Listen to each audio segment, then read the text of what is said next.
I'm just considering the options that are open to each of us as individual farmers. Will you have a big enough milking platform? If not, what to do? And recognise, we'll say, that contiguous land, that's land adjacent to the milking platform, is of a lot more value to you than land at a distance. So if you own a fragmented farm, are there possibilities of selling off some of the fragmented stuff and buying next to you? Or indeed, are there possibilities, we'll say, I would suggest, of assessing each of your neighbours on all sides of you? And are there possibilities of buying, leasing, or going into partnership or some kind of a joint venture with them? It's, you know, some people, questions arise. Have you approached your neighbours? And if not, why not? I know it's a sensitive question, but I would certainly advise you to be proactive. Nothing ventured, nothing gained. And again, we'll say there's a question, we'll say that even having considered your neighbour, if you're landlocked, we'll say, with good farmers around you, and the size of your milking platform is quite small, it probably raises a broader strategic question, we'll say, that should I think of relocating? And this has implications for many, many years, because we'll say that if you're stuck, as Brendan showed, intensifying the stocking rate beyond a certain point is often counterproductive. So should you be thinking of moving? Next slide. How many tonnes of grass do we grow per hectare? It's Lincoln 10 years ago grew 14 tonnes. It had a range of from 9 tonnes to 17 tonnes. Moore Park, about 4 years ago, growing 14 tonnes. Amazingly enough, by the way, the range was 9 tonnes to 17. Strike a bell. Lincoln also 9 to 17. After 10 years of focusing on it, we'll say that Lincoln is now growing something like 20 tonnes, in or around 20 tonnes, with a range of from 17 to 25 or 26. Whereas Moore Park, we'll say that in 2012, it's 16.3 tonnes, given it was a pretty bad year, we'll say, pretty poor autumn. I believe Moore Park will be very, very close to 18 tonnes within another 3 or 4 years. So set a goal of growing more grass. Measure and identify the poor performing paddocks, and question what are the constraints that are limiting grass growth on our non-performing paddocks, and remove the constraints. And again, what you focus on, you will actually make progress. Next one, please. So, some of this is repetition, but it's never any harm in terms of repeating some things. We'll say that hear it once, 90% will be forgotten in 12 months. Hear it 6 times, we'll say, and 80% is remembered in a year. Drainage. Tackle immediately if a problem. And it was very obvious in the wet years, 2009 and 2012. It's a big, big problem, we'll say, that on many Irish farms. And if drainage is impeded, we'll say, it will both affect the growth and the utilisation of grass. So that's the first one. Low organic matter below 4%, not a problem in most Irish farms. But if you're like green fields, or we'll say that if a field after continuous tillage, we'll say, you can expect quite a problem, which you will have to tackle, but expect a degree of underperformance. Soil fertility, covered already, lime phosphate and potash. We're mining phosphate nationally, we'll say that reducing it. Dreadful mistake. These key fertilisers should be considered as investments to grow more grass. It's the cheapest thing we can grow, we'll say. It is a hell of a mistake. It's not a cost, it's an investment to get these things right. Soil structure, compaction, tackle, we'll say, irrigation, not an Irish problem. Grass reseeds, do it right. Don't graze for the first 24 months or so. And use very good grass seeds, of course. Infrastructure, multiple entry points from the farm road. Nitrogen as needed. And the point I haven't down there, we'll say, which Brendan in effect was referring to, and I'd call it getting your residuals right. It's about 30 years ago I first heard a guy called Bernie Davis in the Waikato talk about keeping your grass in a good growing state 365 days of the year. And that is really about getting your residuals right all the time. And I think we'll say when you increase stocking rate, I think that's actually the key. And it's just of interest, we'll say, in a situation in Rathpeacon, we'll say that for the, after 30 years of high fertility, high stocking rate, getting our residuals right all the time, we would have found in the last 15 years that we had no need to reseed any paddocks whatsoever. Is it sustainable, this? I'm actually suggesting that farms will actually get better over a number of years, which is another reason why we'll say that I believe the potential grass growth on our best farms is actually very high. Next one, please. If we look at a reasonably averagely good type situation, shall we say, at the moment, 100 hectares growing 13 tonnes, perhaps utilising 75%, 9.75 tonnes utilised per hectare, which is way above national average. ME 10.8, we'll say. UME per hectare 105.3. Now, if you look at what that farm could be in 5 years' time, if we focus on hitting these sort of targets, I believe it could be growing 17 tonnes. I believe Moorepark will be doing well over that within 3 or 4 years. Utilisation, if you're with crossbreds, I think we'll say that 85% utilisation is about right. That would suggest 14.45 tonnes. ME, because you're grazing tighter, the digestibility will be higher, 12. A UME of 173.4. That's an extra energy per hectare actually going down the cow's throat of plus 65%. At 5 tonnes per cow, the same hectares, the same 100 hectares, it'll carry 289 cows versus the 195, an extra 94 cows just by actually focusing on getting your each hectare right. So I would suggest raise your sites, and the reward for raising your sites, in one situation, 100 hectares, 1,445 tonnes utilised. In the other, 975 tonnes utilised. At a value, Lauren Chalou puts a value of about €160 a tonne on each extra tonne of dry matter, grass dry matter utilised. The 470 tonnes by 160, 75,000. If that sounds very high, just consider it the other way. 94 cows extra at about a profit margin of £800 a cow, and you're broadly coming at the same figure. So is that doable, or is that absolutely airy-fairy, we'll say? I actually believe that those who believe it's nonsense and take no actions, you will be right. To those who believe it's possible and actually focus on it and set about doing it, they too will be right. So interesting to choose which. Okay, the next one, please. It's what's the highest value? These are New Zealand figures. The highest value use of each kg of grass dry matter on the milking platform, and excluding fixed costs, down the throat of a milking cow, a lactating cow, 45 cents. The other uses, we'll say, where you can actually buy feed at a dry cow at 25 to 28. Can purchase grazing for 0 to 1 at 25 cents, can purchase grazing for 1 to 2 year old at 21 cents. It makes sense, if you like, to target as much of this 14.5 tonnes of dry matter per hectare, target as close to 100% as you can down the throat of a milking cow. So, actions to consider. Should we get heifers off the milking platform? And I would suggest yes. Should we buy a heifer block, lease it, or get our heifers contract reared? I think in a situation if people are starting to expand, quite a bit over time, that capital, when capital is scarce, it should be targeted at higher value uses. So I'd suggest leasing or contract rearing are likely to be better options than, we'll say, than buying in the initial stage anyway. Now, livestock, cows and heifers.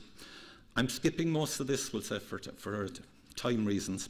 You can read about it, but again, perhaps one thing I would just suggest is, we'll say that, again, the same thing, we'll say 90% calved in 6 weeks, absolutely vital target.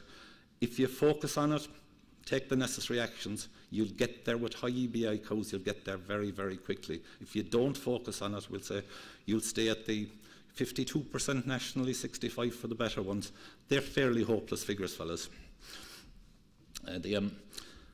I want to look at feed conversion efficiency. I was very pleased, we'll say, that Frank Buckley had a look at this area, because we don't normally see it in, at Irish conferences. And if we just look down, we'll say, we don't need to go into much detail, we'll say that 1,500 residuals, that's a Tagus figure, by the way, of naught. So that's grazing to about 3.5 centimetres, tight grazing.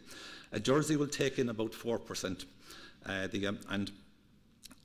As the cows get bigger, you'll notice that the percentage body weight intake actually drops. Now, these are New Zealand figures, and Frank showed slightly higher figures for the 560, the crossbred and the 560 kg Holstein yesterday. But the trend, the figures are slightly different, but the trend is exactly the same. And in effect, now the ones we're interested in, we'll say that are really the comparison with the crossbred and the Holstein. And because the crossbred is more efficient in terms of, we'll say, there is less feed goes for maintenance, there's actually a higher percentage of feed goes for production. And remember, we actually sell milk. We actually don't sell maintenance. The cow has to be maintained.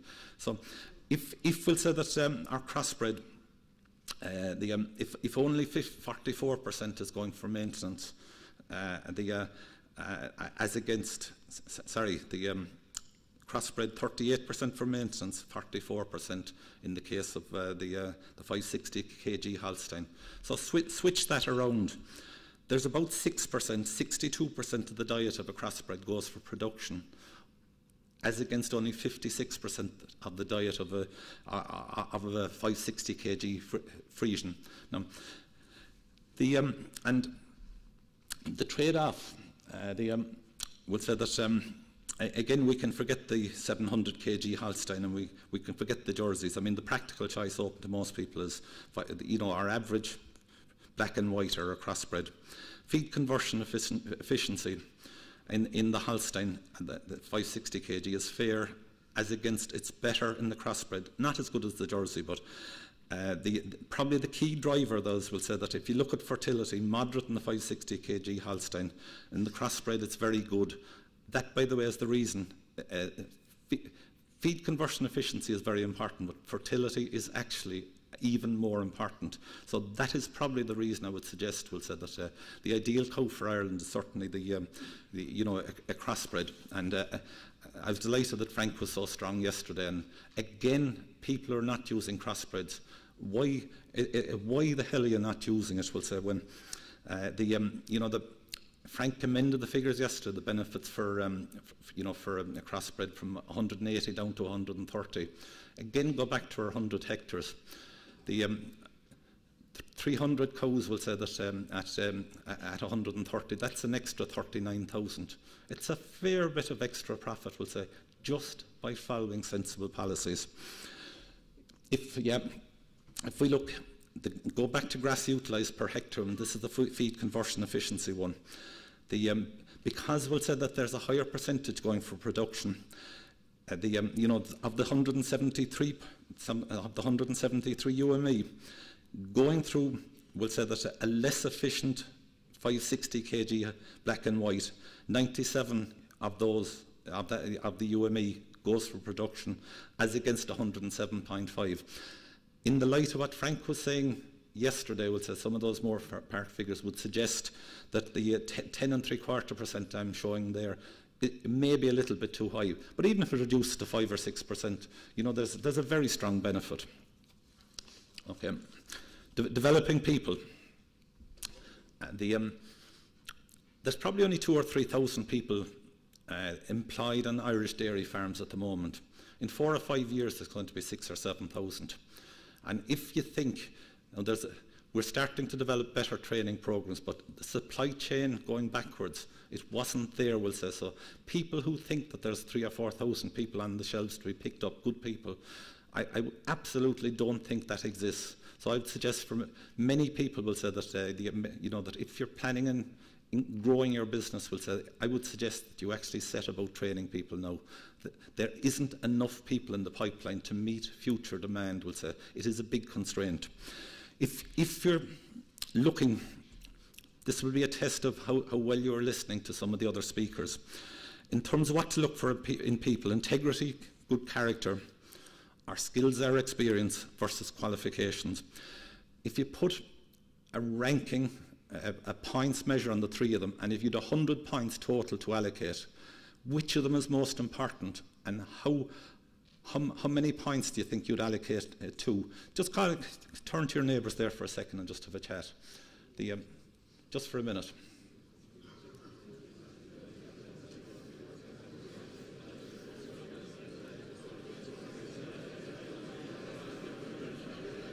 Yeah.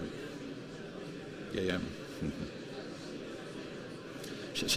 Yeah. Show of hands. Show of hands.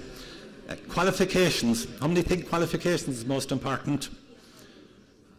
Hands up. The skills, experience. Okay. The answer, by the way, there's heaps of research. Out of the total 100 to be allocated, 78, it goes for integrity and good character. Almost the moral would be higher character, train skills. I see Declan shaking his hands, you're shaking his head. Seriously, fellas, if the character is wrong, we'll say that you won't change it. If people lack skills and whatever, you can train that. Just fairly briefly, in terms of recruiting, and I'm going to pass on I have a fair bit on motivating people, but I'm going to totally pass on it. But recruiting, I would suggest a few things.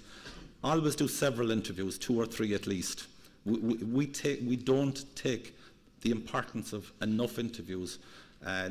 We don't take it seriously enough, we'll say, that we do it too flippantly, too lightly.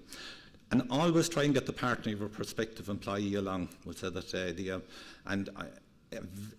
very often we'll say, that if the partner is very wrong, we'll say that it has a big influence on how well that person will do in your system. And it's nearly always worthwhile to have your significant other, your wife or partner or whatever, sitting in the interview as well, and watching the body language will say that and over 2 or 3 interviews you'll get a pretty fair idea of people. And I would always suggest assess on 2 points. First of all, we'll say that suitability per job.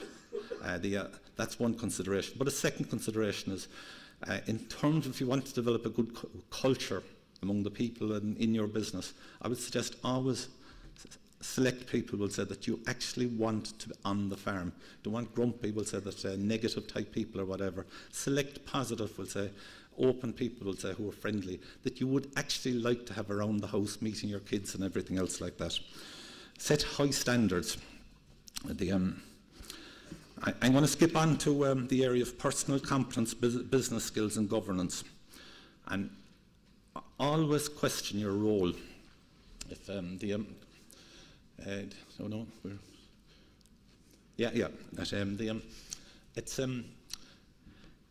as a business grows, I think we'll say that you need to question, we'll say, where you should be spending your time, what the business needs from you, which is quite different often to what you might actually want to do.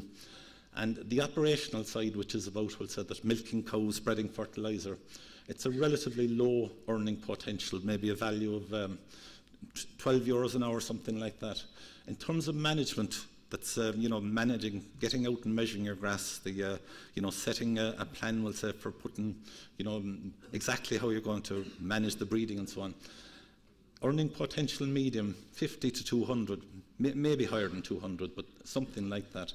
And the strategic, where you're deciding in terms of investments, we'll say that, again, I will say that you're putting a plan in place, we'll say that kind of thing. Very, very high value. I'm putting a value over time of maybe 500 to 1,000 an hour. And it's always a mistake if you're spending too much of your time on the operational side, if it means you're neglecting the 2 areas, the 2 roles that are of much higher value.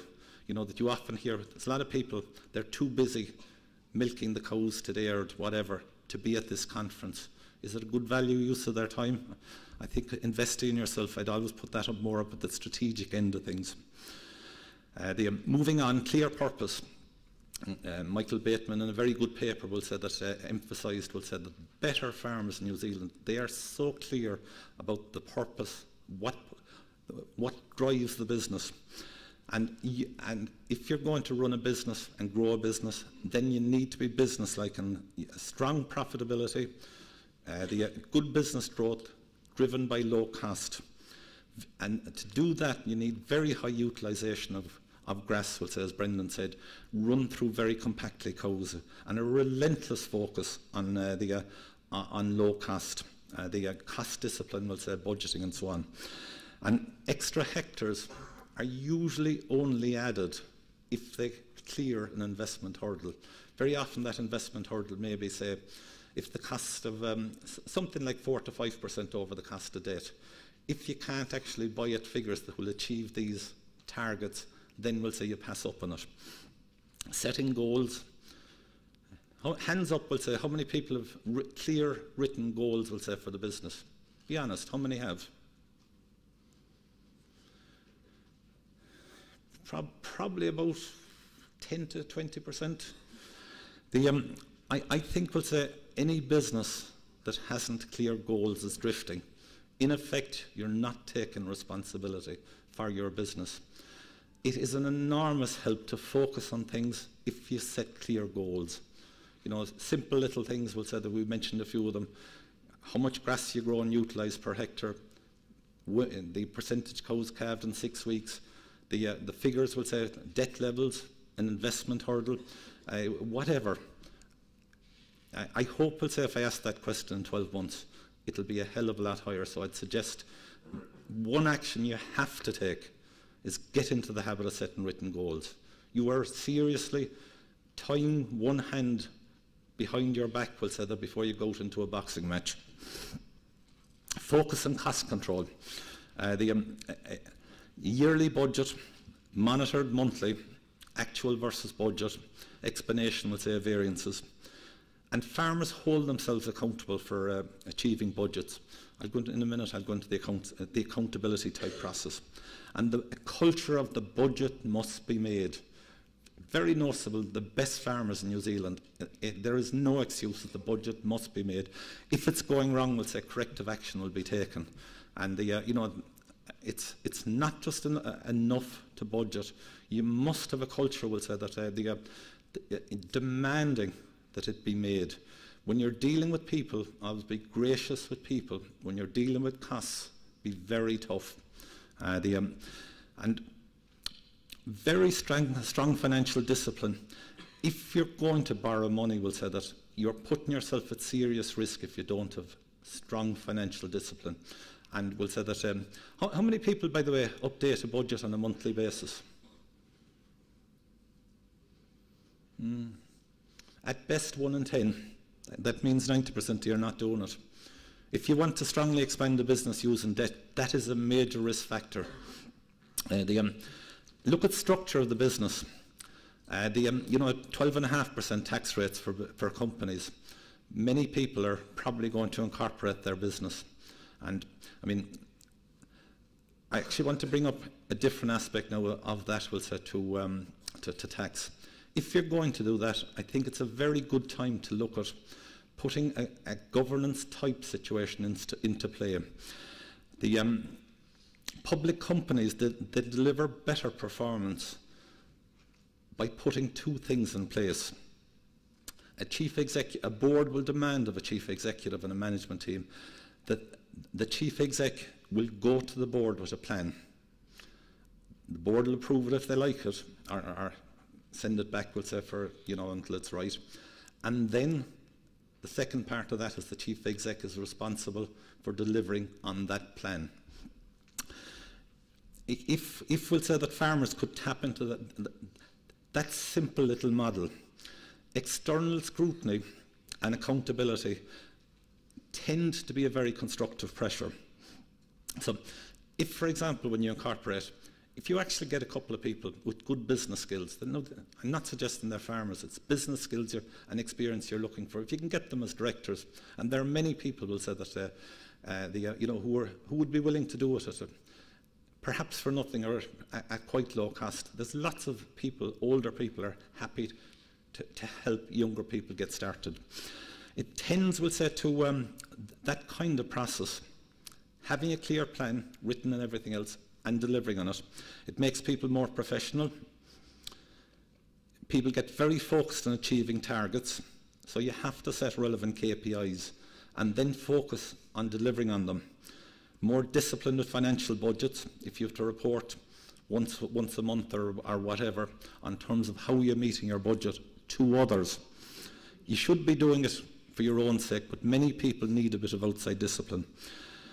Farmers need the accountability of reporting to directors or mentors or whatever you want to call these people. It tends to bring more clarity on investment hurdles because we'll say an outside person will question, what benefits will you get from this? Is it worthwhile? What's the return like? More likely to be a clear succession plan. What happens, that if you die, if you get incapacitated, who's your successor, all these kind of things. Outside people tend to ask the awkward questions that often are not asked, and because if they're not asked, they don't get answered. Is the business meeting compliance requirements? Improves communications with key stakeholders, for example, the banks, partners, key staff, and so on. And again, with outside people will say that who ask the question, what are the constraints that are limiting the business now? If we're going to grow, what are the constraints that will limit us in 1 year, 2 years, 3 years, and put a plan in place to remove it. And again, very good if somebody's constantly asking the question, what are the biggest risks facing the business now? And what are we doing to manage them? And again, we'll say, if a risk is not acceptable, just don't go there. Being accountable to good people, it's a very strong motivating factor to get the best out of ourselves. At least once or twice a year, minimum, I would suggest having a meeting with outside people, for example, directors, mentors, to not just have a look at the business on a monthly basis, but to review the performance over, say, 12 months and assess the direction of the business and consider other options, for example, expansion. And all this type process, what it's about is trying to improve decision making, forcing people, yourselves, you're actually I'm suggesting put a mechanism in place to be more disciplined and to get the best out of yourself. And we tend to operate best when we're being held accountable. Project management, now Michael Bateman covered it very well, but I'll just say a little bit. It's a tough business to project manage in terms of bringing something in on time and on budget when you're not too experienced. Is there a need, we'll say, to hire somebody else to do it? And realistic timelines expect planning delays. And I would suggest in Ireland, you probably need to be looking for planning. If you want to milk February 2015, I would actually suggest you should probably be looking for planning permission later on this year, because expect planning delays. It is the record, we'll say, that, as I say, our planners, they're an absolute disgrace. Total discipline, absolute total discipline in terms of getting binding quotations based on very exact project specifications.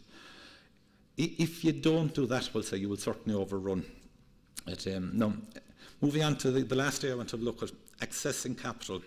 And growing a business demands access to credit in adequate amounts at competitive rates and terms. And we all know the Irish banks, they haven't been functioning properly for the last 4 or 5 years. And it's normally we'll say it was enough to be highly businesslike in running an effective, efficient business and to manage the relationship well. That was enough to get money. I would actually suggest over the next 2 or 3 years that probably is not enough. Because will we get money from our core pillar banks?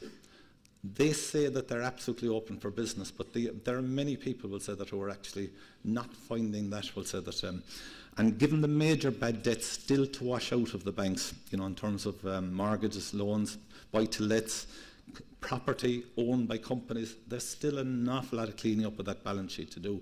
So I would suggest it would be prudent for anybody to look, if you're with one of the two big ones, look to have it as another bank, will say, with a sound balance sheet and some farming knowledge, will say that, because otherwise you may not get access to credit, will say, if there's any kind of flare-up of, the euro crisis. It is not over yet.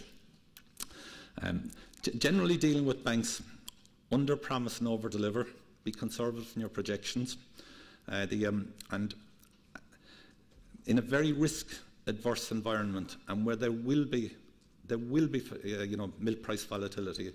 That's not a guess. There will be milk price volatility. Plan for it by not being overgeared, and equally will say that absolute iron discipline in the cost structure, and it has to be a good bit lower, will say, than the years like 2009 milk price. You should not be dependent on the charity of banks or of others in terms of being able to pay your bills. Totally up to yourself. I say it's repetition, but I will just say that if you're going to borrow a lot of money, develop a very strong relationship with a bank or banks, will say that get them out onto the farm at least once or twice a year, and contact them. I would suggest perhaps even if only for a 5-minute chat, contact a dedicated manager, will say that you're linking with your relationship manager. Contact them at least 5 minutes every month. We'll say that build that relationship, lay out a plan what you're thinking of doing. I'm going to borrow £2 million over the next 5 years, we'll say that, and banks will lend to people when they think they're likely to get it back, that you're a reliable risk, will say that, and at least I hope they'll actually remember that, and it hasn't been the experience of the last few years. But it's up to you to actually ensure, will say, that you will get credit when you need it, because it will be a limiting factor if you're not business-like. So summary. I believe we will achieve 50% growth in Irish milk production. I think it's essential to be reasonably conservative with bank debt. Always keep costs of production under control. Know the system that actually drives that, will say, and will say that. And Brendan talked to some of the key factors. Avoid silly risk. It's a fairly unforgiving environment now. Develop a team of really, really good people. We'll say it's people make things work or not work. And position yourself intelligently over the next 24 months. Expansion will happen at lower risk. Be a winner. Thanks very much.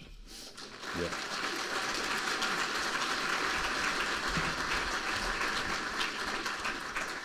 Okay, Mike, thanks for that.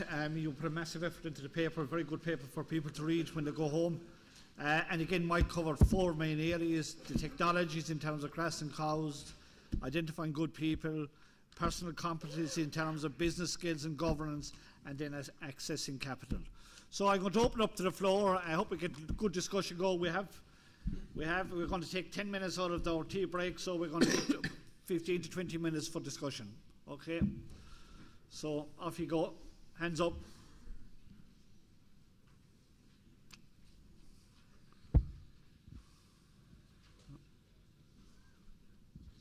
Put them up a bit higher, Pat. I'm a bit small to be looking at you. A question for Brendan there. He talked earlier about conditioning the swards and not seeing the effects for 2 years. Could you expand a little bit more on what exactly he means by that? I suppose my history with this is that the background to all of this was, looking at the theory of it. And the theory of grazing is that you should immediately see the benefits of tighter grazing in terms of leaf content, in terms of regrowth capacity, and so on. And we had big expectations for the differentials in terms of, grass quality, grass growth, and so on, that we would expect to see in this experiment from the very, very start. But what you quickly realise is that at lower stocking rates, typically, you're mechanically correcting the swards just as well as the animal is correcting them at the higher stocking rates. So the differential isn't as great as you might expect, within the season, in a given rotation or whatever. The conditioning effect is, as Mike mentioned earlier, that to me, grass growth, there's climatic effects that are going to influence grass growth. The critical thing with higher stocking rates is that when the climate comes right, when for whatever limiting, whether it's rainfall or temperature, whatever, that the swards are in a leafy green condition, that they're capable of growing and giving the maximum response to any kilo of nitrogen that's applied. And basically the continuous grazing at 3.5 centimetres, what it is doing is it's maintaining very leafy swards. There's no dead decaying material. It's got the best opportunity to tiller, and then when you do get good climatic conditions for growth, you get the best possible response in terms of growth rate. So I'm not saying that, you know, in that experiment that we're consistently getting higher dry matter production, kilos per day, right through the season at higher stocking rates. What I'm saying is that at any time we apply nitrogen, at any time when conditions are good to growth, you will get a much higher response in terms of growth in the swards that have been purposefully grazed to 3.5 centimetres.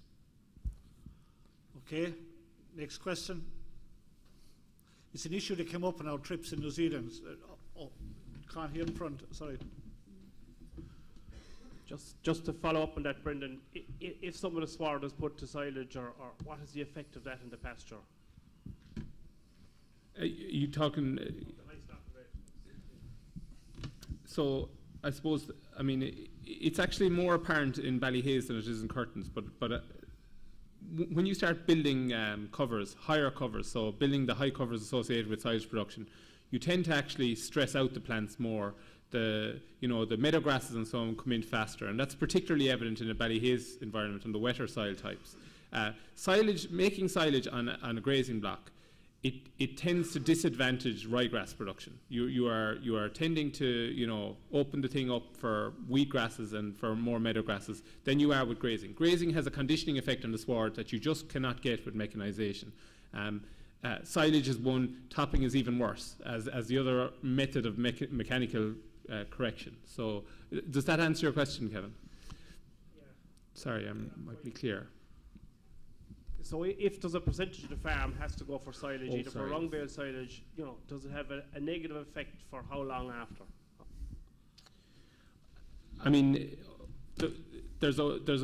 I can't say what contributes to it, but I mean, taking off large crops of silage takes out a large amount of nitrogen out of that hectare. So you could be taking off as much as 120, 130 kilos of N in a crop of silage. And if you're going out with a bag of can or something afterwards, the regrowth capacity is going to be lower than it will be where you've got grazing and you're spreading the nutrient back out by virtue of the animals anyway. So that's probably the main fact. I can't say, I can't get too specific about what the other aspects of that are. Yeah, I think this probably will say, Kevin, that in a grazing situation, perennial ryegrass is highly competitive. If you keep grazing it well, and we'll say that it's very the land is fertile, the perennial is hugely competitive in that situation. If you're cutting silage, particularly if you're cutting heavy silage, I think that's bad for swards. But just to broaden out the issue of stocking rate, and if we look at it from an expansion point of view in dairy farms, is it the first thing that we should be looking at? What we're talking about stocking rate, and in terms of costs, rather than talking about extra land, talking about renting extra land and that. I mean, how does that whole thing stack up in terms of expansion? Do you want to comment on it? Well, I comment on it in the sense that, I think in terms of, we'll say that low risk expansion to me is, we'll say that getting more use out of the resources you already have under your control. And if you can grow, as I say, if you can grow 15 or 16 tonnes or more where you're growing 12 tonnes, that to me is very low risk expansion. It's very low risk expansion in terms of infilling the herd, in the sense of getting rid of bullocks and whatever. We'll say that I think we'll say people should concentrate first on, if you like, getting good bangs for the existing bucks that you have, and only then we'll say that look outside the farm gate. Do you want to comment on it? Yeah, I think there's very few sites that we know of that can't grow 15 tonnes of dry matter, and at that we should be capable of carrying stocking rates of 2.7, 2.8 cows per hectare, and that should be the stocking rate for a well-managed system, based on good grazing management practices. Beyond that, then, I don't think there's much benefit, unless, you're dealing with a very good site that can grow enough more to justify a higher stocking rate. I think at that stage, then, it's about the extra hectares that have to come in to expand the business. Okay. Yeah, but I think it's madness to be considering a stocking rate of 3 until the place is properly fertilised and properly drained and all the rest. Okay. Until you give the grass the potential to grow 15 or 16. If you're going to limit it, we'll say don't stock up, we'll say, because it just doesn't make sense, it won't grow. Okay. Question down below. It's going to be very important for the relatively small number of dairy farmers that will exist in Ireland in the future to manage the grass very well. But a couple of things that Michael mentioned there jumped out at me, and that's on the expansion and acquisition of land. And for people not to be afraid to go to the neighbour or anybody else that has a piece of attractive land. For societal reasons, we tend not to impose on others, but when I acquired my farm, I went to a man who had no successor and merely said to him, I'd like a chance to bid for it whenever it comes up. And so I at least had assured a chance of having a go at it. Now conversely, a neighbouring farmer, when I sold a bit of land, I offered to him at a price. He didn't take it, and he couldn't afford to buy it when I put it up for public sale. Okay. So there is a need for people to be a bit conscious of, don't be afraid to go and talk to people. The other thing is I mentioned having a bash at the planners. Now, as a member of a local authority, I can understand the deficiencies of some planners, but the most important thing for anybody to do in planning is have a pre-planning meeting. If possible, if you have a local councillor who knows something about farming, it'll be a help, and have a pre-planning meeting and get all those things sorted out. Because often it is the applicant who is at fault rather than the planner. Yeah. And give plenty of time involved, it's important. Question down here, the centre.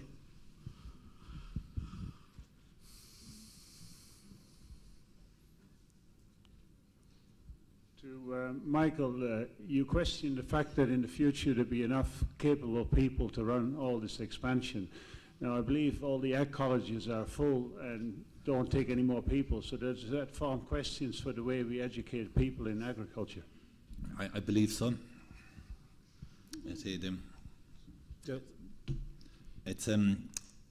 I believe we'll say that that there's a strong track record, we'll say, of people who've been through a farm apprenticeship type scheme are absolutely ideal, we'll say that, and I think the absence of a pipeline going backwards on that, I think will catch us quite severely. I know we'll say that we're playing catch up at that, but I think it'll.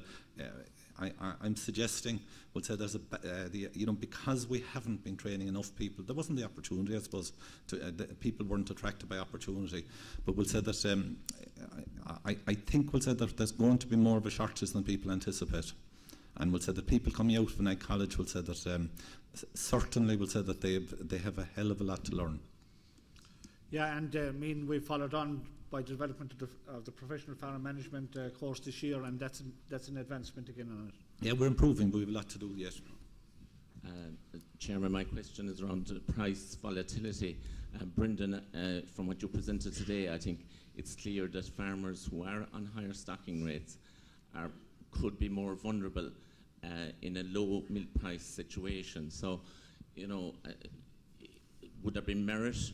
And I'd like Mike's input into this, or maybe Jim van der Poel as well from New Zealand perspective, in terms of fixing a portion of the farmer's milk price. I know some of the co-ops here have started to look at that in recent times, but just to try and mitigate some of that risk, where we will have volatility in milk price in a low milk price environment.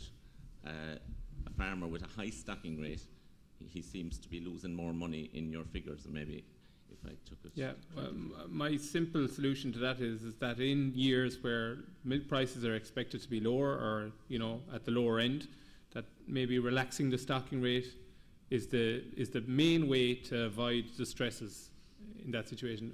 Whether fixing milk price on a proportional basis makes a big difference or not, I can't say. You want to comment? Yeah, I do. Well, it's a straight question. I think fixing at least a percentage of the price will often make sense if you can fix it at a reasonable price. But move backwards, and when you said at higher stocking rates, I just raised the question: what are higher stocking rates? If you're growing 16 tonnes to 3.2 or 3.3 cows per hectare, that is not, in my view, a high stocking rate. That's the appropriate stocking rate, where you can largely feed the cow just via grass. And I'd slightly rephrase it: for people who actually stock higher than the capacity of the farm to actually feed those cows largely with grass and have to bring in other things, I think that the record in New Zealand is people who use higher inputs that banks will say have discovered via that they will won't lend as much money to those people because they tend to have a higher cost structure. You know, so it's, in terms of, we'll say that, you know, if the farm is supplying 90–95% of feed, then at 3.3 cows per hectare, I would just say appropriate stocking, not high stocking. Do you want to comment, Jim, on it? I think the question is around fixing milk. So I'm not sure that fixing milk prices is a long-term solution. You can do it, but ultimately you've got to remember somebody's buying the contract on the other side. And so they're never going to pay more than what it's worth to them. What it will do is create some certainty for a period of time, but it won't stop you from being susceptible to prices going up and down in the long run. Because what you're trying to do really is outguess the person on the other side whether the price is going up or down. So you'll win sometimes and lose sometimes. All you'll do is take a little bit of risk out, you know. But it doesn't. Ultimately, the success of your business is your cost of production and making sure that you can survive regardless of whether the milk price is high or low. That's what ultimately is going to be the success factor. Yeah, and the cost structure it's driven by the system you put in place. If the cow will say that you know, is very largely fed on grazed grass, will say that you know, that you should be able to deliver a low cost structure. In that situation, will say that you're not at risk in a low price year, milk price year. If you have a higher cost structure, you are at risk. So I think people should talk in terms of cost structures rather than you know, in terms of stocking rate. And an appropriate stocking rate should drive lower cost. I think it's a very important issue going forward to raise, Pat, because I mean, if you take it that the previous expansion we saw in milk production, we saw it going into the EU, we saw it with a stable milk price. So you could very much fix your system to the milk price.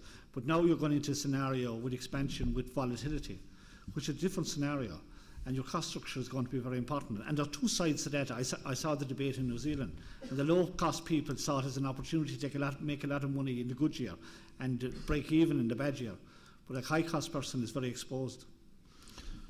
Sorry, Next comment. Pat, could I ask you a question about there? Mike, you were talking about banks, and I think you were mentioning that it might be a good idea to have a second bank, you know, available for credit. Could you expand on that a bit, and maybe what bank would you recommend?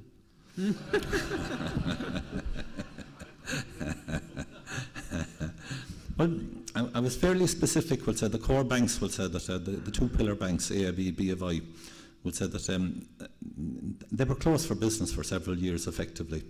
Now they've been more amenable to lending to farmers than to others. But I am saying pretty clearly, will say that the whole euro mess has quite a long way to run, and will say that you know, to people who are going to borrow a fair bit of money, you must have 100% certainty that if you're a good performer, you will get access to credit. And I'm saying, will say that it may not be enough, will say, just dealing with the two core banks. I hate to say that, but I mean, I think it's the truth. You know, in terms of, I suggested banks with a strong balance sheet and equally with farming knowledge. You know, it's not too hard to guess who I'm referring to. Okay. Why do we have to guess? Any other questions or comments? Yeah. Come on, you must have more down the centre.